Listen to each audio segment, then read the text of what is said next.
बिल्कुल आतिफ साहब, आप क्या समझते हैं जो पाकिस्तान के अब ताजिर हैं वो कैसे इस चीज़ को रिस्पॉन्ड करेंगे जो कैपिटल गेन टैक्स बढ़ाने की बात की जा रही है, या फिर जो प्रॉपर्टी सेक्टर के हवाले से इसमें चीज़ें शामिल हैं? आपकी ऑर्गेनाइजेशन हो या आपकी जो फ्रेटर्निटी है कैसे देख रही है बजट को? देखिए, मेरी फेडरेशन है, ये जो इन्होंने टारगेट किया है 12,900, ये काफ़ी ज़्यादा है 9 ट्रिलियन से। तो ये भी अचीव करना थोड़ा डिफ़िकल्ट होगा एफबीआर को भी, और टैक्स पेयर को भी ये देने में थोड़ी प्रॉब्लम आएगी। हम अभी एक्चुअली जैसे वो हमारे दूसरे साहब ने कहा कि अभी एग्जैक्ट हमारे पास चीज़ें नहीं हैं जिसको हम एग्जामिन करेंगे और देखेंगे।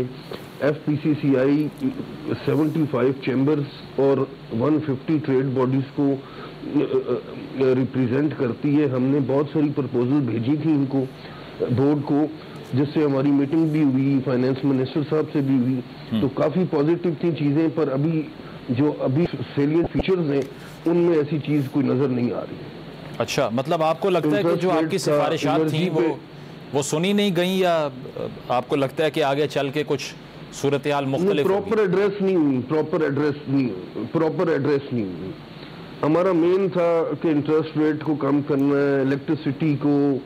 एफपीसीसीआई की ये डिमांड थी कि एक कांस्टेंट पॉलिसी दे दें, हमें कुछ नहीं चाहिए, ना कोई एग्जाम्पशन चाहिए, ना कोई इनकम टैक्स में कुछ चाहिए, ना सेल्स टैक्स में चाहिए।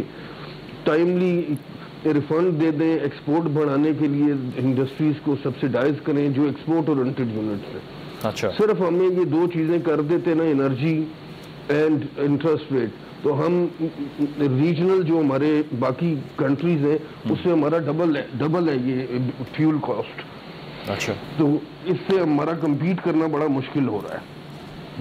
तो इसके लिए हम अभी आज तो बजट अभी अप्रूव तो नहीं हुआ, पर हम पूरी कोशिश करेंगे कि इंटरेस्ट रेट को भी 14-15% पे ये लाया जाए। और जो रियल स्टेट है, ये तो ऑलरेडी आपको पता है बहुत ज़्यादा क्राइसिस में थी, इस पे इतना 15% और टैक्स लगा के इसके साथ 45 के 46 अलाइड इंडस्ट्रीज हैं, वो भी सारी इफेक्ट होती हैं।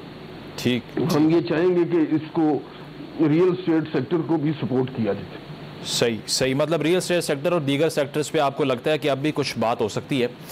खालिद साहब, इस साल ठीक है खालिद साहब, इस साल हमने अनफॉर्चुनेटली जो गंदम का क्राइसिस देखा है, बहुत से लोगों को इस पे तहफ़्फ़ुज़ात थे, एहतजाज भी हुए, हुकूमत ने ब्लेम गेम भी खेली, इंटरिम गवर्नमेंट को ब्लेम किया। अब आकर जिस तरह से वज़ीर ख़जाना साहब बात कर रहे थे कि एक बड़ी सपोर्ट पाकिस्तान के मुआशी निज़ाम के लिए ये ज़राअत का शोबा है, आपको कुछ नज़र आया इस बजट में ज़राअत के शोबे के लिए? जी बहुत शुक्रिया। हम सिर्फ हमें गंदम में मेन स्ट्रीम करना पड़ेगा, आपका आर्ग्यूमेंट का क्रक्स ये है। आतिफ साहब, आप भी इस पर अपना टेक दीजिएगा कि ये जो एक्सपोर्टर्स के हवाले से बात की जा रही है, अब जिस तरह से ज़िशान साहब भी कह रहे हैं पैसे तो बहुत कमाते हैं, लेकिन ये टैक्सेशन अगर नॉर्मल रेंज में उनके साथ होने लगी तो उसका फिर क्या रिस्पॉन्स होगा, आपको क्या लगता है?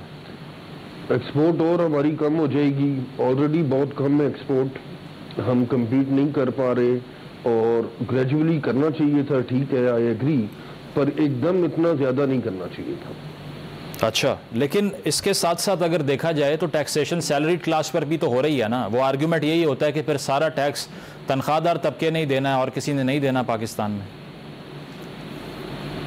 नहीं, तो ये जो ओवरसीज पाकिस्तानी है, ये भी अब ये कैसे कंसिडर होंगे? ये भी नॉन फाइलर हो जाएंगे, और ये तो एक क्लॉज है ना, इसमें इशू तो है। चलें, वो तो रेमिटेंस भेज रहे हैं ना फिर भी।